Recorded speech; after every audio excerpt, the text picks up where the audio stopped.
즐겁게 찬양할 수 있게 하시니 한 가지만으로도 우리가 얼마나 놀라운 특권 위에 서 있으며 얼마나 놀라운 현장에 초대되어 있는지 주님 앞에 고백하게 됩니다.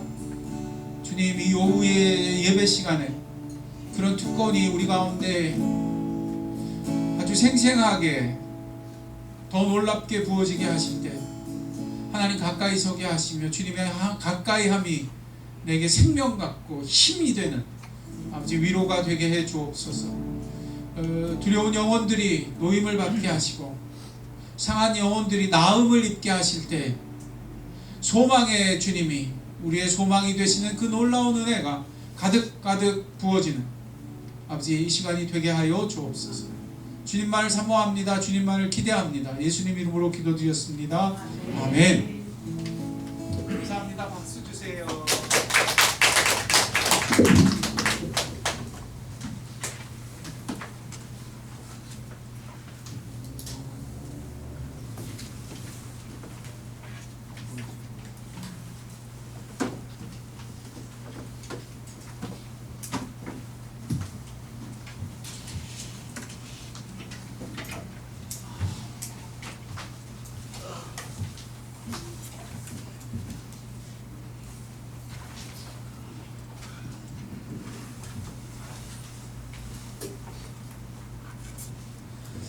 지금 이 로마서 11장에서 우리가 만나게 되는 그림은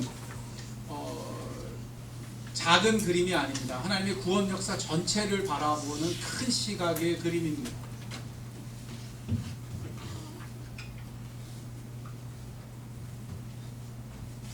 하나님이 천지를 창조하시고 그것을 완성하시는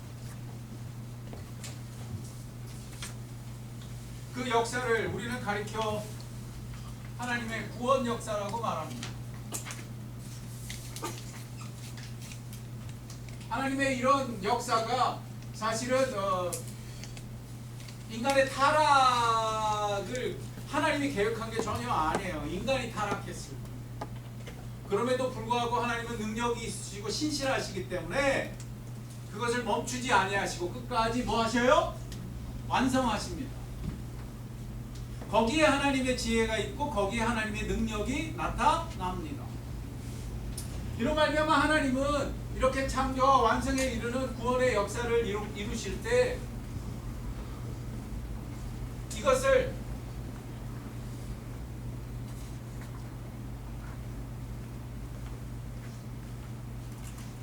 한 민족 이스라엘을 부르심으로 시작하십니다. 근데 이 이스라엘의 별명이 뭐냐 하면 그냥 이스라엘이 아니라 제사장 나라입니다. 다시 말해 자기 자신을 위해 존재하는 것이 아니라 온 열방을 하나님께 이끌고 갈 무슨 나라? 제사장. 그래서 하나님은 이스라엘 한 민족을 택하셔서 그들만 구원하시려고 하는 것이 아니라 하나님의 원래 계획은 열방을 구원하시려는 것이 하나님의 계획입니다. 이를 위하여 이스라엘을 무슨 나라로? 제사장 나라로 부르신 것입니다. 그래서 아브라함을 부를 때에도 아브라함이 그저 한 민족 이스라엘의 아비가 아니라 아브라함 하면 풀면 이게 무슨 아비? 열방의 아비예요. 열방의 아비. 그래서 하나님이 구원하시는 구원 역사가 궁극적으로 어디를 구원하는 데 있다는 사실을, 열방을 구원하시는 데 있다는 사실을 보여줍니다. 왜냐하면 아브라함을 통해 태어날 그들이 제사장 나라가 되고 하나님이 온 민족, 온 열방이 하나님께 나와 하나님을 경배하기를 원하시기 때문에. 그래서 그런 구원 역사가 예수 그리스도 안에서 실제로 일어나는데 사도 바울이 참으로 당황하는 것은 무엇인가 했더니 막상 제사장 나라로 부른 이스라엘은 그 예수를 받아들인다 안 받아들인다? 안 받아들인다. 아주 고집스럽게 안 받아들인다. 놀랍게도 열방은 예수를 영접하고, 그죠? 구원의 반열 속에 마구마구 들어오는데, 저 유대인으로 대표되는 이스라엘 민족은 참으로 계속해서 그거를 뭐 한다? 거절해. 저 이스라엘 민족의 역사를 살펴보면 예수님이 오신 후 100년이 못 되어서 팔레스타인 땅, 지금 이스라엘에 있는 그 중동 지역에서 아예 사라져버립니다. 처음에는 예루살렘에 예루살렘 교회가 세워지잖아요. 그래서 베드로가 최고의 우두머리가 되고 야고보와 요한이 거기에 있잖아요. 근데 여러분 기억하셔야 돼요. 그 교회가 결국 로마 침공으로 인해서 광야로 나아가 광야 교회가 됩니다. 그리고는 몇십 년이 못 돼요. 아예 역사 속에 어떻게 돼버려요? 사라져. 그 모든 상황을 지켜봐야 하는, 그리고 그들의 강팍함을 봐야 하는 사도 바울의 심정이 찢어집니다. 어떻게 이해해야 합니까? 이것은 도대체 무엇입니까? 기껏 제사장 나라로 부른 저들은 왜 이토록 구원의 반열에 들지 못하는 거죠? 사도 바울은 그래서 애간장이 녹아요. 이것이 지금 등장하는 이유입니다. 그래서 지난 시간에 우리가 나눈 첫 번째 사실은 이 이스라엘을 나무 토막을 잘라 나이테를 보듯이 그 단면을 살펴보니까 저들이 왜 구원의 반열에 들지 못하는가 살피니 아주 명백한 이유가 드러납니다. 저들이 하나님을 시험했습니다. 저들이 그로 말미암아 하나님의 길을 알지 못하였습니다. 그리고 세 번째가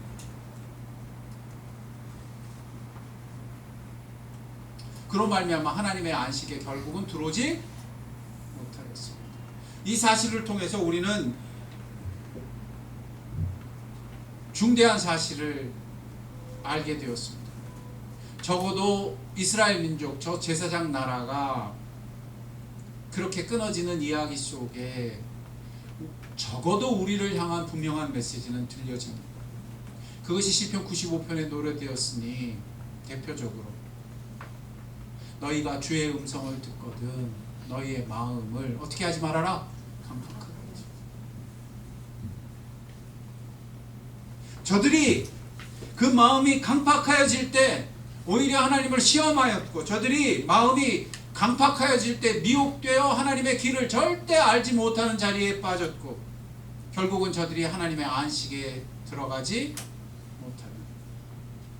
여러분, 여기서 그리스도인의 이후에 예수 그리스도를 믿는 자들의 가슴 속에 아주 중대한 교훈이 들려지게 됩니다. 무릇 성도는 하나님의 음성을 들을 때에 마음을 어떻게 하지 말아야 돼요? 강팍하지. 이것이 성령의 은혜로 예언되었으니 돌같은 마음을 제하고 부드러운 마음을 주실 것입니다. 성령이 임하시는 그날이 오면 우리 가운데 그러므로 하나님을 알라고 말하지 않아도 하나님을 아는 자들이 되는 역사가 일어날 것이라고 말씀했습니다. 그러나 저들이 듣지 않을 때 이스라엘 민족이 어떻게 되었느냐, 하나님을 알려 하여도 알 수가 없었어요. 저들의 마음이 강팍하였기 때문에, 돌같았기 때문에. 그것의 역사는 저희들이 하나님의 음성을 듣고도 미혹되어 오히려 마음이 강팍하여진 자리에 이르렀기 때문입니다.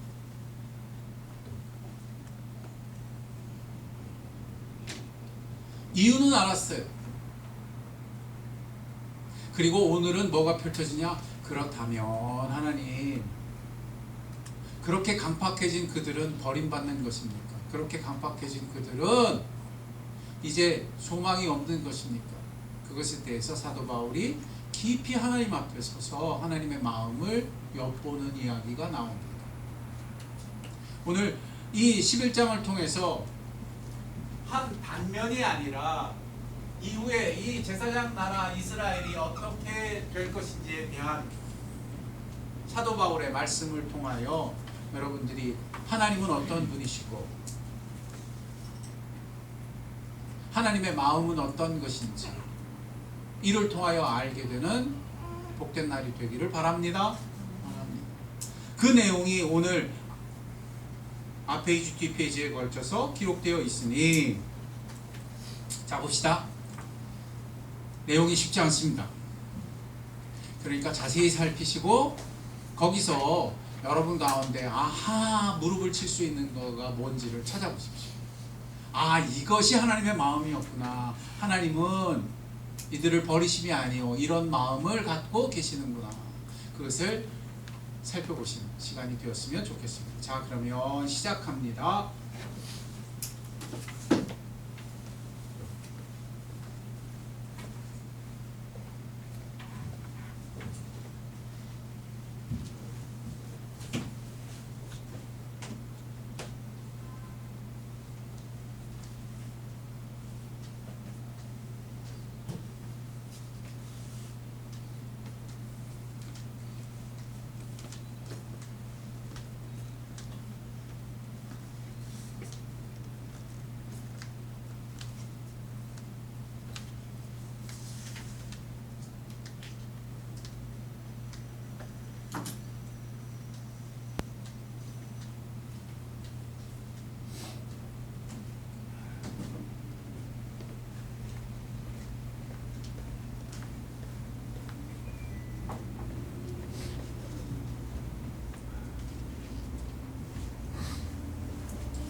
이 오후 시간에는 볼 수 있을 만큼 그렇게 쉬운 구절이 아닙니다.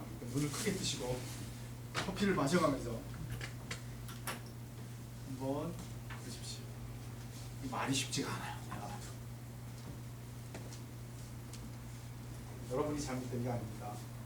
성경이 좀 어려울 뿐입니다. 잘 살펴보세요. 성령님을 의지해서 그 빛을 보시기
그 IS가 그 IS. 그 유명한 IS. JS. 이스라엘 다쓰기 시절 치러가지고 IS가 있는데 그 IS가 지금 아주 심각한 IS야.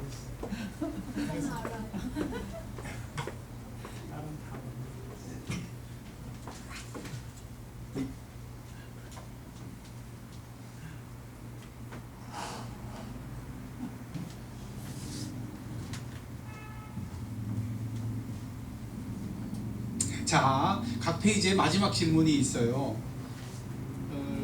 첫 페이지에서 그렇다면 우리는 무엇을 기대할 수 있습니까? 라는 것이고, 마지막 질문은 이로써 이제 우리가 무엇을 봅니까? 하는 것입니다. 그 결론 같은 것을 앞뒤 좌우로 좀 나누어 보시면 어떨까요? 무엇이 우리에게 소망의 기대가 됩니까? 첫 번째, 두 번째, 이로써 우리는 무엇을 보게 됩니까? 앞뒤 좌우로 한번 나눠보세요.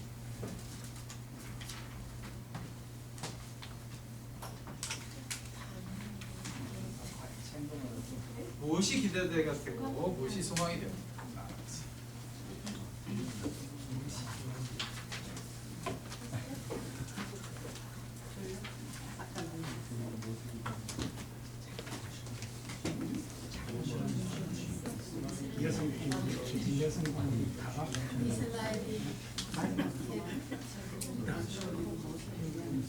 넘어지지 않았으면 우리가 보고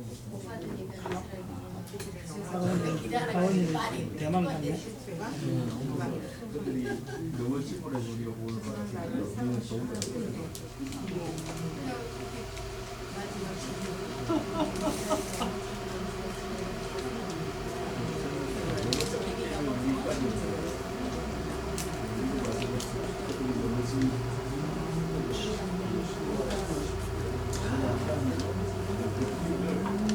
자, 나눠보세요.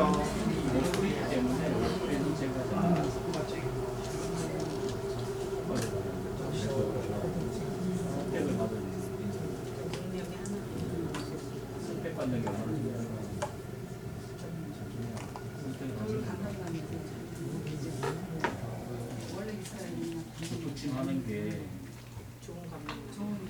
몸뿌리는 놔두고 다른 가지를 붙이는 거예요. 자, 빨리 나눠보세요.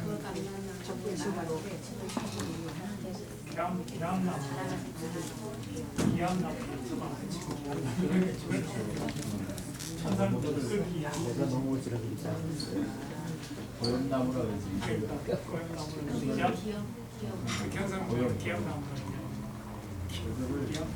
그 나무는 원통 많은데 그걸 이제 다시 다른 것만 그런 감이 원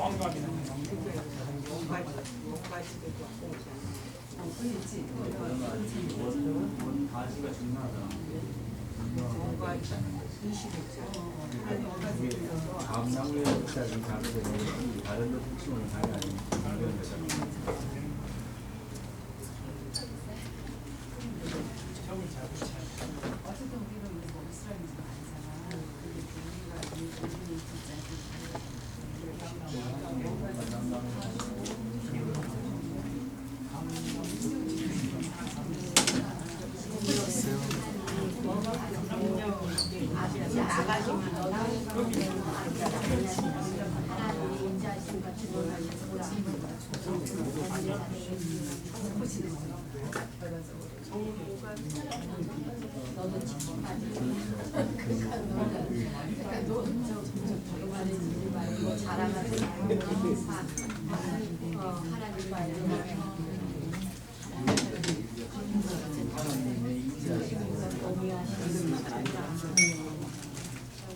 오, 여기가 이쁘다. 여기가 이쁘고. 오, 응? 여기도 이쁘고.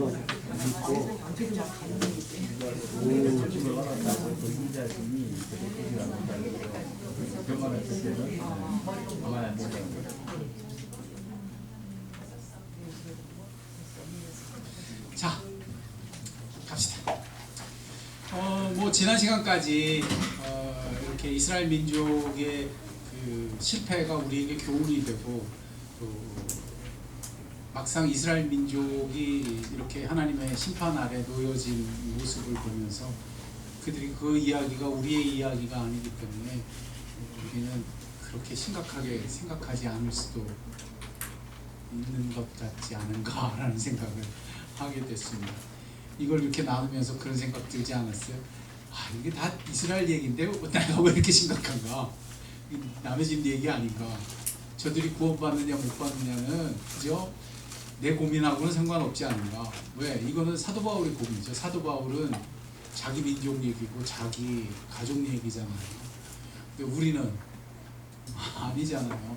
그래서 이게 남 이야기는 아닌가라고 생각하기가 너무너무 쉽지만 그렇다면 성경에 기록되지도 않았을 거예요. 이야기를 보면서 또 우리가 생각하게 되는 것은 이 저기 나오는 뭐 감람나무, 원뿌리 이런 게 어디서 주로 나오느냐 하면 이 시대 이단들에 가보면 감람나무 무슨 목사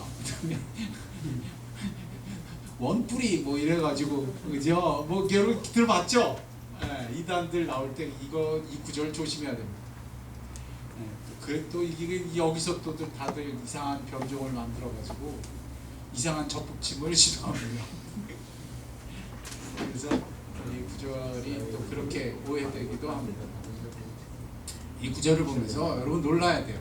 제가 이 구절을 보면서 이걸 보면서 이게 여기 나오는 구절들이 다 이해가 되고 여기 나오는 설명들이 너무너무 쉽게 다가오는 사람은 심각합니다. 그 사람은 저 신학교에 가가지고 있어야 될 사람이에요. 이 구절이 쉽지 않습니다. 내용을 읽어보면 이게 논리가 그죠? 논리가 참 어렵습니다. 근데 그 논리가 그냥 명쾌하게 보인다. 그 사람은 둘 중에 하나예요. 전혀 깨닫지 못하거나 너무너무 잘 깨닫는 사람. 내용을 제가 간단하게 풀어서 여러분 명백하게 좀 설명을 하겠습니다. 첫 번째 1절부터 5절에 나오는 이야기는 이스라엘 민족에 대한 이야기입니다. 여기서 사도 바울은 한 가지를 깨닫게 되었습니다. 소망이 다 끊어진 것 같지만 다 끊어진 건 아니다. 어둠의 시대에도 남겨진 자들이 있는 법이다. 엘리야 시대에 7천이 남았듯 아직 생명은 끊어지지 않았다. 두 번째 6절로부터 10절에 걸쳐서는 그래서 남은 자의 소망에 관해 말할 때 이것이 사람의 일이 아니요 하나님의 은혜로 되는 일이다. 그래서 하나님의 은혜를 바라보게 됩니다. 11절로 12절에 오면 논리적으로 이것을 이해할 때에 한 가지 소망을 품게 됩니다. 그것은 뭐냐 하면 이스라엘 민족의 실패로 말미암아 좋은 것이 들어올 수 있었다면 이스라엘의 좋은 것으로는 얼마나 좋은 것이 더 풍성해질 수 있겠느냐라는 논리로 위로를 삼습니다. 자, 제가 질문합니다. 위로가 팍팍 옵니까? 그죠? 그래서 어려운 거야. 논리로는 그게 그렇게 풀어지는데 그건 사도 바울 얘기고 우리가 이걸 볼 때는 그게 그렇게 이게 다가오느냐 이게 잘 모르겠다. 그게 솔직한 심정이에요. 이게 막 이해가 되고 사도 바울처럼 같이 막 이렇게 머리에 희열이 찾아오는 사람은 범상치 않은 사람입니다. 자, 다음 페이지 넘어갑니다. 13절로부터 18절 살펴봅니다.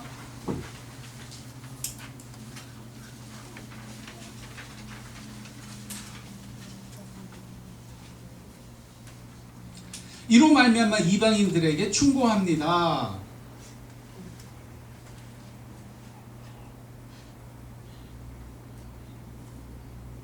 너희가 접붙여진 가지들이 아니냐 자랑치 말라 교만하지 말아라. 19절로 20절 22절에 걸쳐 말씀합니다. 그러므로 이 모든 것을 통해 교훈을 받으라. 하나님의 준엄하심이 이토록 심각하니라. 이것이 교훈이 되어 너희에게 유익이 되어야 한다. 마지막으로 23절로 24절에 걸쳐서 말씀합니다. 24절 네가 원 돌 감람나무에서 찍힘을 받고 본성을 거스려 좋은 감람나무에 접붙임을 받았다면, 다시 말해 이방 민족을 대해서 말하는 거예요. 너희가 그렇게 접붙임을 받았다면 원가지인 이 사람들이 얼마나 좋은 접붙임이 기다리고 있겠느냐. 해서 소망을 품습니다. 자, 여기서 굉장히 중요합니다. 이제 이걸 볼 줄 알아요. 사도 바울이 이런 생각을 하고 위로를 받을 수 있는 것, 사도 바울이 이런 것을 대하며 기뻐할 수 있는 이유는 우리에게서 굉장히 도전이 됩니다. 아까 말씀드렸듯 이게 우리한테 당장 그렇게 기쁨으로 와닿지 않고 이해가 되지 않는 것은 뭐냐 하면, 우리들이 너무너무 문제 자체를 주목하고 관심을 갖는데 익숙해서 문제가 해결되는 그것을 기대하고 그것이 해결되면 행복하고 그것이 잘 해결되지 않으면 불행한 그런 문제 자체에 매여 있는 게 너무너무 심각하기 때문에 사도 바울처럼 기쁨을 오히려 가지지 못합니다. 사도 바울이 이걸 바라볼 때 시각은 문제에 묶인 시각이 아닙니다. 문제를 통해서 하나님이 어떤 분인지를 보는 거예요. 다르죠? 문제가 해결되는 자체를 주목하는 게 아니라 그 문제를 대하시는 하나님, 그 문제를 대하시는 하나님의 마음, 그 문제를 대하시는 하나님의 너그러움, 문제를 대하시는 하나님의 성실하심, 은혜로우심, 긍휼하심을 바라봅니다. 이것이 역사를 볼 때 우리가 보아야 하는 굉장히 중요한 태도입니다. 그때 그 하나님이 얼마나 좋은 분인지 깨닫게 될 때 사도 바울은 기쁨이 차오르고 소망이 넘칩니다. 그러므로 그가 가진 소망은, 문제는 100% 논리적으로 보았을 때 이렇게 해결될 수밖에 없어, 논리로 보면 이런 거야, 그러니까 난 소망을 가질 거야가 아닙니다. 이 좋으신 하나님이기에 난 이 좋으신 하나님을 어떻게 하겠다고? 신뢰하겠다고. 그때 사도 바울의 영혼 가운데 기쁨이 솟아납니다. 오늘 이 말씀 속에서 사도 바울이 주목하고 있는 것을 바라보는 여러분이 되시길 주의 이름으로 축원드립니다. 축원드립니다. 한번 인생을 놓고 우리의 이야기로 적용해서 살펴보면 이럴 수 있어요. 나한테 지금 막 어려움이 닥쳤어. 그때 만일 여러분이 과거를 돌아보면서 과거에 나한테 비슷한 일을 다 생각해 보는 거예요. 아, 우리 애가 초등학교 때 이런 일이 있었지, 중학교 때 이런 일이 있었어, 대학교 때 이런 일이 있었어, 그때 이렇게 해결되고 이렇게 해결되고 이렇게 했으니까 이제 그에게 닥친 이 일도 이렇게 해결될 거야 라고 결론을 내린다면 위로가 됩니까, 안 됩니까? 약간은 되겠죠. 근데 굉장히 불안해요, 안 불안해요? 불안하죠. 그건 뭐냐면 문제의 확률을 믿는 것이지 하나님을 믿는 게 아니기 때문입니다. 성도는 확률로 사는 인생이 아닙니다. 자기 경험이 쌓여서 사는 인생이 아닙니다. 성도의 확신은 그 모든 것을 살펴 하나님을 알고 하나님을 신뢰하기까지 알 수 있다는 그 알을 통하여 확증하게 됩니다. 그래서 이것은 숫자로 확인되는 것이 아니오. 따라합시다. 성령님, 성령의 역사입니다. 오직 하나님을 알게 해주실 수 있는 분은 누구세요? 성령이십니다. 숫자는 인간이 계산할 수 있고 과거의 확률은 인간이 계산해낼 수 있을지 몰라도 그것으로 인격적인 하나님을 아는 일은 불가능합니다. 오직 이런 하나님의 마음을 알고 이 하나님이 어떠한 분이신 줄 알게 되는 것은 성령의 역사로 말미암습니다. 오늘 이 말씀을 통하여 성령께서 여러분의 마음 가운데 하나님 알고 그분 신뢰하는 은혜가 여러분을 가득 채워주시기를 축복합니다. 축복합니다. 저희 아들이 제 아내를 믿는 것은 확률 때문이 아니에요. 내가 이렇게 찡찡거리고 내가 이렇게 부탁하고 말하면 엄마는 늘 들어줬어.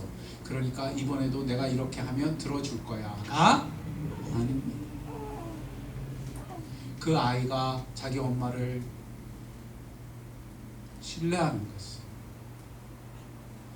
그 엄마가 자기를 사랑하는 줄 알기 때문에 이것은 인격적인 것입니다. 오늘 여러분의 삶 가운데 그렇게 하나님 아는 역사가 주의 말씀을 통해 주의 역사를 통해서 여러분 가운데 증언되고 있으니 이 성령의 은혜를 통해 하나님 알아가는, 하나님 아는, 주를 알되 주를 신뢰하기까지 알게 되는 여러분이 되시길 주의 이름으로 축원드립니다. 축원드립니다. 그때 이스라엘 역사는 단지 남의 역사가 아니요 나의 하나님의 모습이며 나의 하나님의 긍휼하심이 되어 여러분의 삶의 구석구석까지 세우고 회복시키고 쉼을 얻게 하는 능력이 될 줄 믿습니다. 오늘 이 말씀이 그렇게 여러분의 위로가 되었으니 역사를 바라볼 때 그렇게 바라볼 수 있는 여러분이 되어야 할 줄로 믿습니다. 한국이 어렵습니다. 앞이 어떻게 될지 안 보입니다. 한국 교회가 참으로 슬픈 모습을 보이고 있는 시대입니다. 한국 교회의 미래가 어떻게 될지 두렵습니다. 제가 아침에도 말했지만 요즘 교회 사람들은 서초동이냐 광화문이냐를 방황하고 있습니다. 이 순간 성경은 우리가 돌아가야 할 자리에 대해 분명히 보여줍니다. 사도 바울은 그곳에서 오직 하나님 아는 곳으로 돌아갔습니다. 믿으십니까? 그때 위로받았고 그때 확신을 얻었으며 그때 안식의 땅에 설 수 있었습니다. 그것은 주의 음성을 들을 때 마음을 강팍하게 하여 주를 시험하고 주의 길을 알지 못했던 저들의 조상과는 다른 선택이었습니다. 그때 저들은 안식에 들어가지 못했지만 지금 사도 바울은 안식에 들어가고 있습니다. 왜냐하면 그 모든 것을 살펴 하나님 아는 사람이 되어가고 있었기 때문입니다. 그 이스라엘 민족과 사도 바울의 모습의 가장 큰 차이는 무엇입니까? 제가 처음에 암시했던 내용의 굉장히 중요한 부분입니다. 저들은 오직 자기 문제에만 민감했습니다. 광야에서 먹을 것과 마실 것에 대하여 그 문제가 해결되면 하나님이 자기를 사랑하시는 거고 그 문제가 해결되지 않으면 도무지 하나님 아는 것이 하나님이 자기를 사랑하는 줄 의심하며 하나님을 오히려 시험하며 원망하는 자리에 섰습니다. 이것은 문제를 주목한 것이지 하나님을 알고파 한 것이 아닙니다. 성도의 삶 가운데는 오직 성령을 의지하여 하나님을 알고파 하는 그 길 가는 여러분 되시기를 바랍니다. 삶의 모든 순간에 삶의 모든 어려움 속에 때로는 이해할 수 없는 순간이라도 성령을 의지하여 하나님 알기 원하시는 여러분 되시길 주의 이름으로 축원드립니다. 성경은 참 재밌게도 이런 표현을 사용합니다. 너희는 여호와를 알라. 힘써 여호와를 알라. 내 백성이 하나님을 알지 못하여 죽어가는 도다. 이로 말미암아 하나님의 기뻐하심이 번제에 있지 아니하고 하나님 아는 것에 있다고 하는 호세아의 이 가르침이 오늘 우리 가슴 속에 위로가 되고 지표가 되고 우리를 하나님 아는 친백성이 되게 하는 귀한 은혜가 되기를 주의 이름으로 축원드립니다. 축원드립니다. 기도하겠습니다.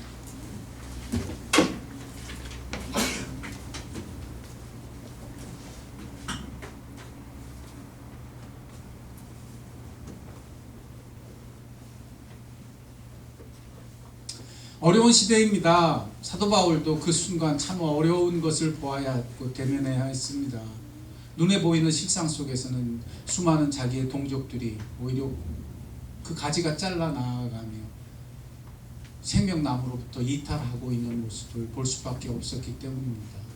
그들은 아브라함의 핏줄이었으며 그 약속을 가진 자들이었으며 하나님의 말씀을 소유한 자였음에도 불구하고 그 언약의 약속, 그 은혜로부터 잘려나가고 있는 것을 보아야 했기 때문입니다. 그때 그 당황스러움 속에 사도 바울은 엎드려 하나님 앞에 나아갔고 하나님의 마음을 보았으며 하나님을 아는 자로 점점 더 회복될 수 있었습니다. 우리도 이 시대에 우리의 눈을 가리는 것이 참으로 많습니다. 모든 것이 거꾸로 가는 것 같고 소망이 끊어지는 것 같은 것이 내 삶에 나를 압도합니다. 그럼에도 불구하고 우리의 선택은 이로써 분명해집니다. 성령을 의지하여 오직 하나님 아는 자 되게 하여 주옵소서. 내가 내 모든 문제 속에 주님 알기를 원하나이다. 성령이여 나로 하나님의 마음을 알게 하옵소서. 내 마음은 강박하지 아니하여 주를 향하여 열리게 하시고 주를 향하여 돌같지 아니하고 부드러운 마음이 되게 해 주옵소서. 기도하는 이 시간 되어야 할 줄로 믿습니다. 기도하겠습니다. 하나님 그렇습니다. 우리의 삶 속에서 하나님은 여전히 위로가 되시며 응답이 되시며 우리의 생명이 되시는 주님이십니다. 눈에 보이는 것들이 우리를 압도할 때 우리의 문제들이 우리를 힘겹게 할 때 이런 주님을 더 알며 주님을 더 가까이 알게 되는 참 생명나무에 사는 자녀들이 되게 해 주옵소서.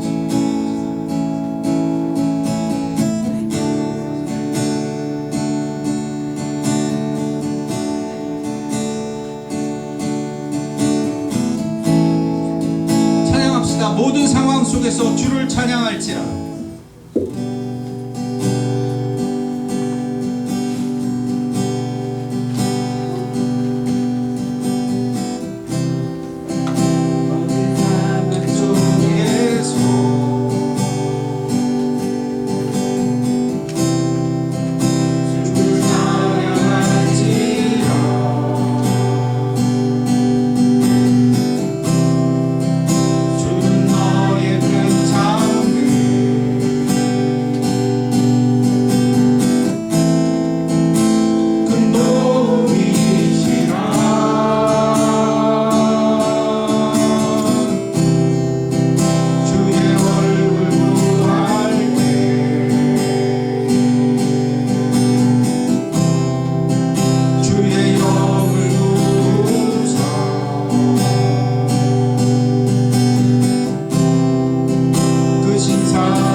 모든 것이 압도해오는 세상, 나를 염려와 두려움 가운데로 휘몰아가는 현실 속에서 주여, 사도 바울이 그러했던 것처럼 나는 주의 얼굴 구하게 하옵소서. 오직 주님을 아는 자가 되게 하여 주옵소서. 내가 그 문제를 알고 그 문제를 해결하는데 묶인 인생이 아니라 그 기회에서, 그 현장에서 오히려 주를 아는, 주를 더욱 아는, 주께 고개를 들어 주 바라보는 자가 되게 하시고, 주를 알미 내게 생명이 되고 주를 알미 내게 회복이 되며 주님 아는 것이 내 소망이 되는, 안식이 되는 역사가 있다 하시고, 내가 이 다른 선택을 하게 하시고, 내게 이 다른 성향이 내 마음에 생명처럼 물처럼 새겨지게 하옵소서. 여러분 가슴 속에 여러분을 누르는 것 가운데 기도합시다. 기도하겠습니다. 아버지 하나님, 그렇습니다. 우리를 누르는 것들이, 우리를 시험하는 것들이, 우리를 두렵게 하는 것들이 가득한 세상입니다. 그러나 그 모든 상황 속에서 이제 주의 얼굴을 보아겠습니다. 주님을 아는 것이 내게 생명이요, 주님을 아는 것이 내게 이 놀라운 회복의 기회가 될 수 있는 것을 믿습니다. 내가 주를 신뢰하는 자가 되게 해주옵소서. 주를 알기까지, 주를 참되게 알기까지 주를 신뢰하는 자로 나아가게 하옵소서. 주를 신뢰하는 것이 나의 삶이 되게 하시고 주님을 확신하기까지, 기뻐하기까지 내 마음이 주를 가까이 하는 역사, 모든 상황을 통하여 내게 있게 하여 주옵소서. 거기서 내 마음이 확정될 것을 믿습니다.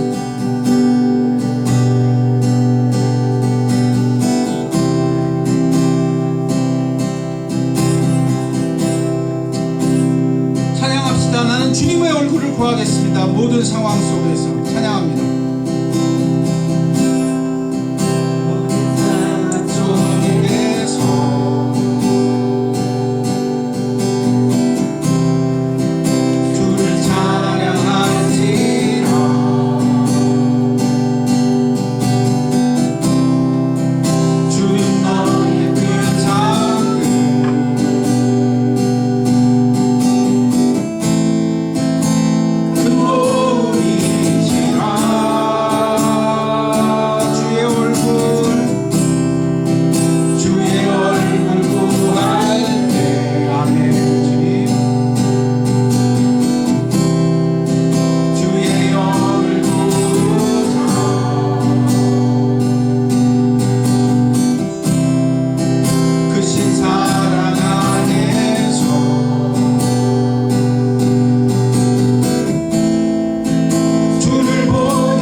우리의 가장 두려운 것, 눈에 보이는 것들이 수수께끼처럼 우리를 압박하여 들어오는 우리의 미래가 과연 어떻게 될까?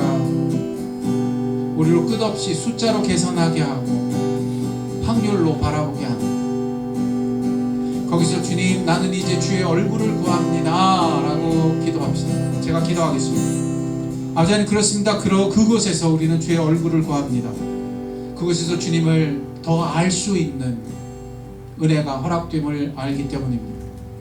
이것이 주의 자녀예요. 이것이 하나님의 백성이 된 특권입니다.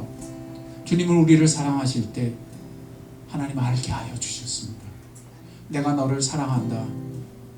너는 내 아들, 내 딸이며 내가 너를 기뻐한다고 말씀하신 이 주님의 위로와 은총이 우리를 살게 할 줄 믿습니다. 우리에게 있는 건 숫자가 아닙니다. 우리에게 있는 건 나의 아버지십니다. 나의 하나님이십니다. 모든 상황을 틈타 주의 얼굴 구하여 이런 하나님 아는 자가 되게 하여 주옵소서. 이로 말미암아 내가 하나님께 더 가까이 나아감으로 생명을 얻게 하시고 주님을 친밀히 아는 것이 내게 영생이라는 것을 확인받는 영혼들이 되게 해 주옵소서. 숫자로 말하는 세상에서 거꾸로 말할 수 있는 사람이 되게 해 주옵소서.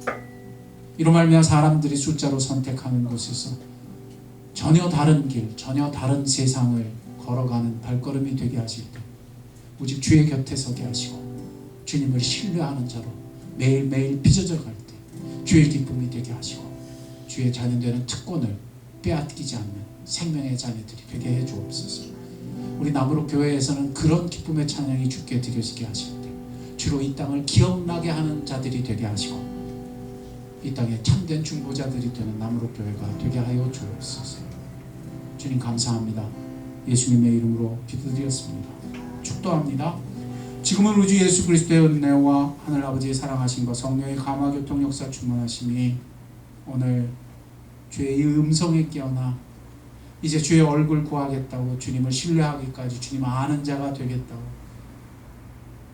성령을 의지하며 주님 더 사모하는 영혼들 위해 이로써 영생이 임하고 이로써 믿음이 놀랍게 잘할 수 있음을 믿는 영혼 위해 나무로 교회 위해 지금도 영원토록 함께하옵시기를 간절히 축원하옵나이다.